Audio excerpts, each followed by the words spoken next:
Olá, alunos, bom dia, tudo bem com vocês? Tudo ótimo? Tudo tranquilo? Tudo em paz? Eu espero que sim, espero que vocês estejam bem, estejam motivados para essa aula, pois nós vamos fazer hoje, nesse momento, essa aula de revisão dos conteúdos para a prova de filosofia. Então, eu peço de você, de forma muito carinhosa, atenção, concentração e empenho para você assimilar bem, reafirmar as ideias importantes dos conteúdos e a fim de você se preparar, estar bem tranquilo de que você estudou, de que você sabe os conteúdos e assim fazer uma prova, tá? Uma prova para você realmente testar o seu conhecimento para ver se de fato você compreendeu e entendeu, absorveu bem os conteúdos, tá, alunos? Então, a, é uma aula muito importante, então eu peço a você atenção, ok? Acompanhe comigo aí na revisão, na fixação dos conteúdos para a avaliação bimestral. Eu sou o professor Denilson, professor da disciplina de Filosofia, e é um prazer, uma alegria, uma honra, uma satisfação ter você nesse momento, tá? Momento, como eu já falei, importante, né? E como você sabe, né? Você pode contar comigo, qualquer dúvida, você pode interagir com o professor, tá bom? E o nosso primeiro assunto que nós vimos, né, foi sobre o positivismo, né? Você sabe que na filosofia a gente estuda escolas de pensamento, corrente de pensamento, e cada escola de pensamento tem um filósofo que defende uma ideia, né? Então vamos lá. Positivismo. O pensador francês Auguste Comte inaugurou o positivismo. Diferentemente dos representantes da metafísica, ele não pretendia investigar a realidade em busca das causas e finalidade dos fenômenos. Tá? Ele não estava muito preocupado com isso. Ao observar fatos e estudá-los, tinha como objetivo identificar as leis gerais de seu funcionamento. Na visão de Comte, a história revelava o progresso da razão humana, determinado pela lei dos três estados. Né? O Augusto Comte vai compreender a história do progresso da humanidade, enfatizando a lei dos três estados. De acordo com essa lei, a evolução dos indivíduos, das sociedades, dos acontecimentos ou ciências, né, no decorrer do tempo seria marcada por três etapas, correspondentes à infância, à juventude e à maturidade, a comparação que ele faz, né? Eram elas o estado teológico ou fictício, o estado metafísico ou abstrato e o estado positivo ou científico. Tá? Então, ele compreende a evolução histórica dessa forma. Mas o que é o positivismo, afinal? Vamos ver o que de fato consiste. Palavra que possui um sentido muito amplo, podendo designar seja uma teoria que exclua toda e qualquer negação, toda e qualquer tradição e afirme apenas o positivismo idêntico, seja uma doutrina que considere um objeto de conhecimento positivo somente os dados dos sentidos, como o antigo ceticismo e algumas tendências do iluminismo. Então, tá aí um sentido amplo, né? Mas o positivismo ele vai se dar sobretudo no âmbito da ciência, tá? Da ciência, negando as outras formas de conhecimento. Tá aí, a gente vai ver agora em que consiste os três estados. O estado teológico. O espírito humano encontra nos agentes sobrenaturais explicação dos fenômenos. No estado teológico, a explicação dos fenômenos supõe supõem uma causalidade sobrenatural. Os fenômenos da natureza, a origem dos seres, os costumes são explicados pela ação dos deuses. Então, por isso que é estado teológico, né? Tudo que acontece, né, porque o ser humano faz com que aconteça. Acontece porque os agentes dos acontecimentos são os seres sobrenaturais, né? Então, é nisso que consiste o primeiro estado, o estado teológico. Vamos para o estado metafísico. No estado metafísico, busca-se a essência dos fenômenos ou ideias abstratas para explicá-los. Então, tá aí no estado metafísico uma tentativa de buscar o sentido das coisas em ideias abstratas. E por último, o que nos é mais importante, né, sobre o positivismo é o estado positivo. Este é o último e definitivo na visão de Comte. O definitivo, o espírito humano encontra a ciência e deixando de lado a investigação das causas primeiras, ou seja, as finais, sem ater, é, se atém à observação dos fatos, procurando raciocinar sobre eles e descobrir as relações constantes entre os fenômenos observáveis, isto é, suas leis. Para Comte, o termo positivo designa o real em oposição ao quimérico, aquela coisa ilusória, né? A certeza em oposição à indecisão, o preciso em oposição ao vago, né? Porque de fato a ciência, de fato, ela é precisa, ela é objetiva, ela é real. Então, o termo positivo vem negar as outras formas de conhecimento, tá? Porque é vago, porque é impreciso, não, é incerto e tudo mais. Portanto, o estado positivo corresponde à maturidade do espírito humano, o objetivo de toda a educação daí em frente. Então, veja aí que Augusto Comte dá uma ênfase muito grande ao estado positivo, né? Ele considera o estado positivo, a ciência, superior às outras formas de conhecimento. Tanto que ele chega a dizer, né, este é o último e definitivo, né? O último e definitivo estado até o homem, onde o homem pode chegar, certo? E a partir daí vem todo o objetivo da educação, né? De uma forma bem ampla, né? Isso é tão verdade que na escola a gente estuda sobretudo o conhecimento científico. Na escola, na faculdade que se produz o conhecimento científico, porque passa por todo o processo, né, como vocês bem sabem, o processo científico, experimental, metodológico, enfim, todas as características do conhecimento científico.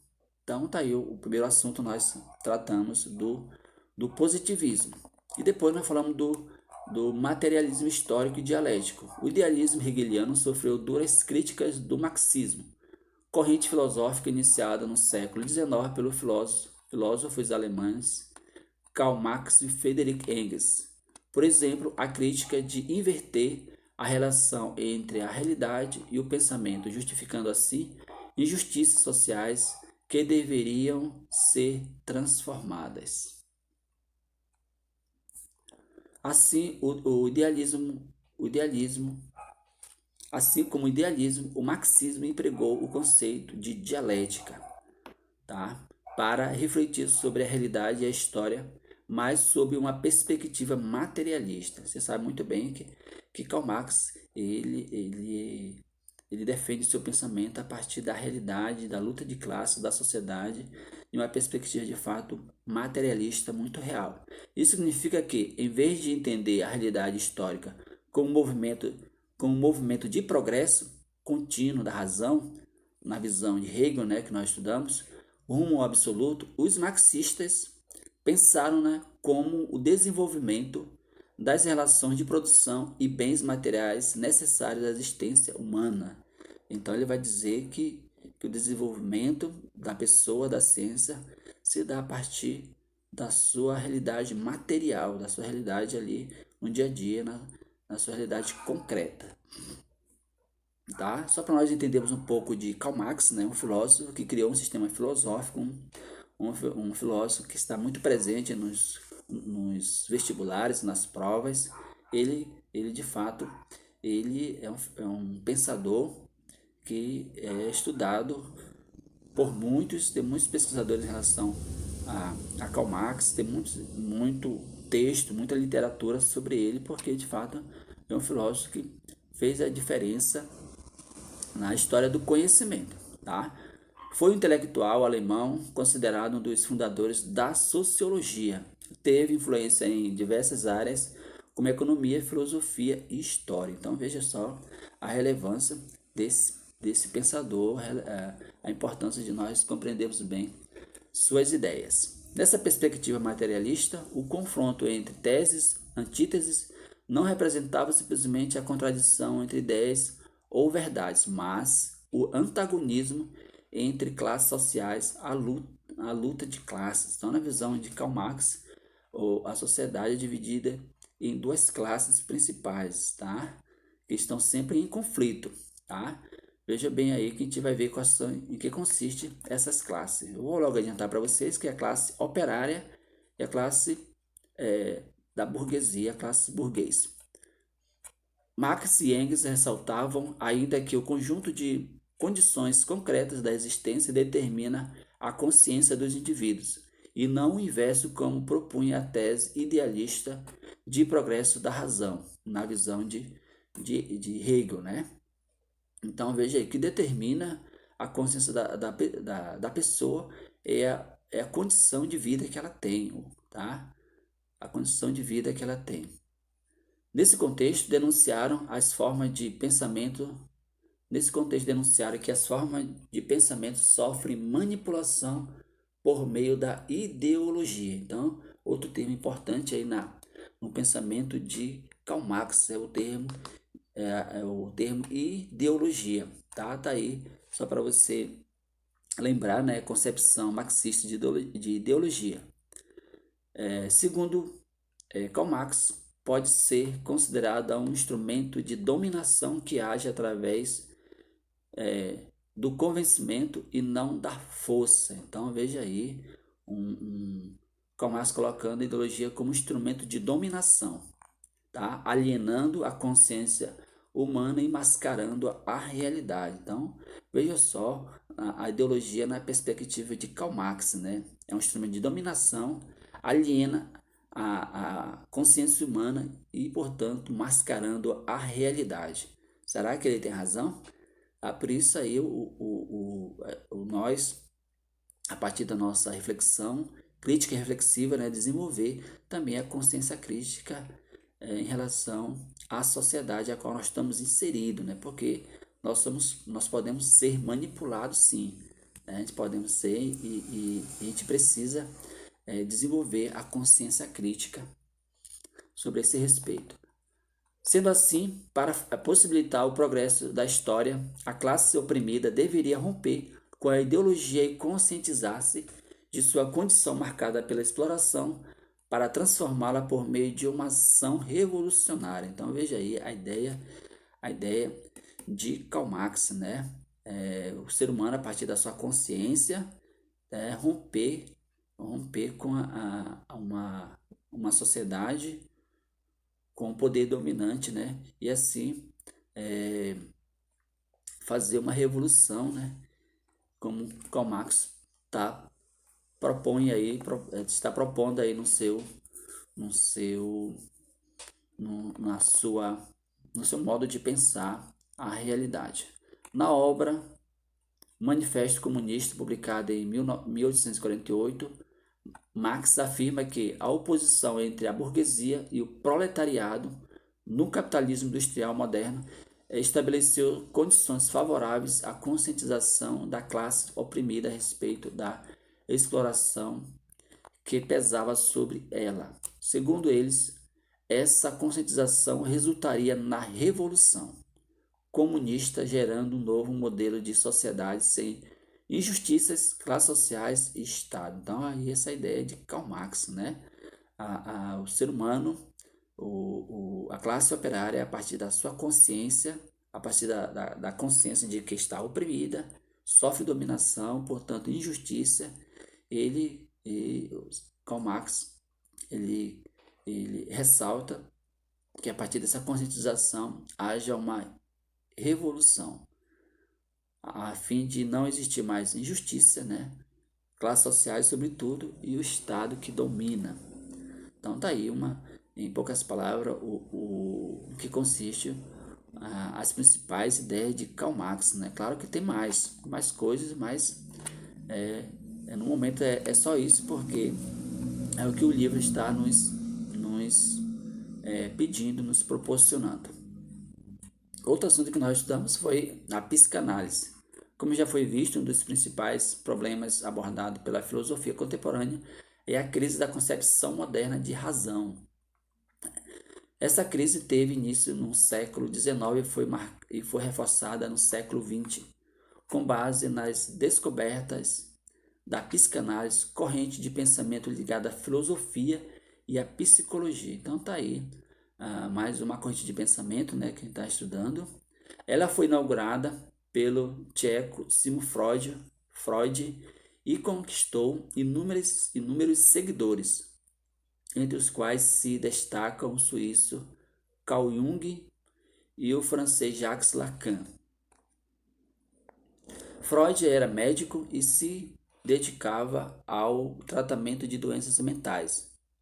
Logo suas pesquisas sobre a consciência tinham como objetivo descobrir as causas e, por consequência, a cura dos sintomas de perturbação psíquica manifestados por seus pacientes. Então, veja aí, Freud, de fato, médico, né? E como tal, se dedicou ao tratamento de doenças mentais, que por sua vez é um profissional muito importante, né? O psicólogo, o psiquiatra, né? Que de fato trata dessas coisas. Nessa busca, ele identificou três elementos formadores do psiquismo humano, três elementos formadores do psiquismo humano. Então, atenção para esse detalhe: o id, ou inconsciente, o ego e o superego. Observe a forma de atuação desses elementos na ilustração a seguir. Então, tá aí: o id, eu quero isso, né? De forma muito consciente, o ser humano vê as coisas, vai logo manifestando seu desejo, tá? É o impulso, né, que a pessoa tem logo quando vê alguma coisa ou quando presencia alguma situação que envolva a emoção, o desejo. Mas temos o ego, né? Então, o ego. Acho melhor ter cautela e me conter. Então, o ego vem para dar um limite ao nosso id, né? Ao nosso impulso, tá? Então, já é como se diz, o ser humano já dá uma freada aí sobre os seus pensamentos, sobre as suas emoções que está sentindo em relação ao desejo, né? Que é desencadeado. Aí, por último, vem o superego, né? Que envolve a reflexão, o pensamento, envolve uma análise, envolve uma decisão a partir da ética, a partir daquilo que é permitido, daquilo que não é, a partir da moral. Isso não está certo, né? Então a pessoa avalia, a pessoa pensa, né? Aí o superego. Então tá aí os três elementos, né, formadores do psiquismo humano. E de fato, isso é uma realidade, isso todo mundo tem, isso é próprio da nossa natureza, né? Porém, nós temos algo a nosso favor, nós temos a capacidade de pensar, de refletir, de tomar decisões mais consciente, né? De forma que a gente possa fazer bem as nossas escolhas. De acordo com o pensamento de Freud, a consciência humana correspondia apenas ao ego, permanecendo ocultos a ela os desejos inconscientes do id e também as proibições morais do superego. Logo, considerando esses três elementos formadores do psiquismo, ele concluiu que o ser humano era composto, de fato é isso mesmo, né? Como eu já falei, era composto de uma racionalidade entrelaçada a um universo de desejos, as pulsões. Estas nem sempre eram aceitas pelas normas morais e sociais da civilização.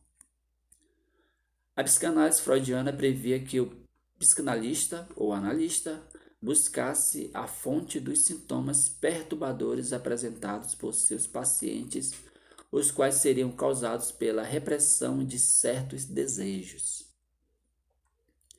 Com base nessa busca, o analista poderia ajudar os pacientes a sublimar seus desejos conflitantes, ou seja, a direcioná-lo para objetos não consideráveis ou simplesmente enfraquecê-los ao torná-los conscientes. Então, está aí o profissional, de fato, como uma pessoa que vai direcionar, vai ajudar o paciente a lidar melhor com as suas emoções, com as suas frustrações, enfim, tudo que é próprio do ser humano, dos conflitos emocionais que o ser humano pode ter. Essas novas reflexões proporcionadas pela psicanálise tiveram um grande impacto na psicologia, além de contribuir para uma grande transformação na maneira filosófica de se compreender a racionalidade e a liberdade humana. Tá aí. Nesse contexto, algumas descobertas freudianas foram tão avassaladoras quanto a da ideologia pelo marxismo. Então veja aí a importância, né? Fazendo uma comparação aí muito, muito verdadeira, né? A gente pode pensar assim, a qual havia revelado a determinação de forças sociais ocultas sobre as ações e os pensamentos dos indivíduos. Entre essas descobertas destacam-se a existência de uma posição irracional do psiquismo humano e sua força sobre a razão ou consciência. A impossibilidade para o próprio indivíduo de conhecer a totalidade de seus conteúdos inconscientes. A tensão constante entre os desejos individuais e as normas da civilização. Então, de fato, né, às vezes os nossos desejos, as nossas emoções, tudo aquilo que o ser humano às vezes não condiz com a moral, com a ética estabelecida e, portanto, vai entrar em conflito, né? Daí o psicólogo, o psicanalista para orientar bem a pessoa sobre isso. Segundo Freud, a história da civilização era marcada pelo embate entre as pulsões de vida, designadas como Eros, e as pulsões de morte. Essa luta interna seria causa de angústia e mal-estar para o indivíduo, uma vez que a vida em sociedade exigia a repressão constante e eficaz de alguns impulsos naturais. Então, veja como a moral estabelecida, a moral rígida, reprimia, como se não fosse normal alguns desejos, algumas emoções que o ser humano pode ter, não é verdade? E isso era combatido de uma forma muito errada. Então, tá aí, nasce a psicologia, a psicologia, o profissional, o psicólogo, o psiquiatra, para realmente compreender bem esses fenômenos e dar um bom direcionamento às pessoas. Então tá aí uma revisão, né, gente, bem objetiva dos conteúdos, na perspectiva de a gente se preparar bem para a prova, certo, alunos? E eu coloquei aí o gabarito das atividades, né? Das atividades que eu já passei, do livro de didático e do livro de atividades. Então você pode conferir agora aí, penso e acredito que você já fez, falta só conferir se de fato você acertou as questões, né? Então você tem a possibilidade aí de ver se você conferir aí as suas atividades. E eu acredito que você fez e acertou bastante, né? Aquilo que você não acertou, você tem a possibilidade de corrigir, tá certo, alunos? E também responda o exercício de fixação, tá? Responda com bastante argumento e, como eu sempre digo, quanto mais você lê, quanto mais você faz exercício, mais você vai aprender e você tem a possibilidade maior de fazer uma ótima prova. Não digo nem boa prova, uma ótima prova, porque se você estuda, você compreende, você realmente absorveu o conteúdo e está preparado. Certo, alunos? Fico por aqui. Ah, sim, mais um detalhe. Você que já fez, você que já fez a- as atividades do livro, do caderno, está tudo atualizado, por favor, envie fotos para eu poder realmente verificar as suas atividades e assim atribuir a nota de livro e caderno, porque você sabe que livro e caderno contam para nota, né? E são notas relevantes que você não pode deixar de ter essas notas, tá? Isso vai fazer a diferença na sua média final, tá, alunos? Então, eu fico por aqui, meu muito obrigado. Um grande abraço do professor Denilson.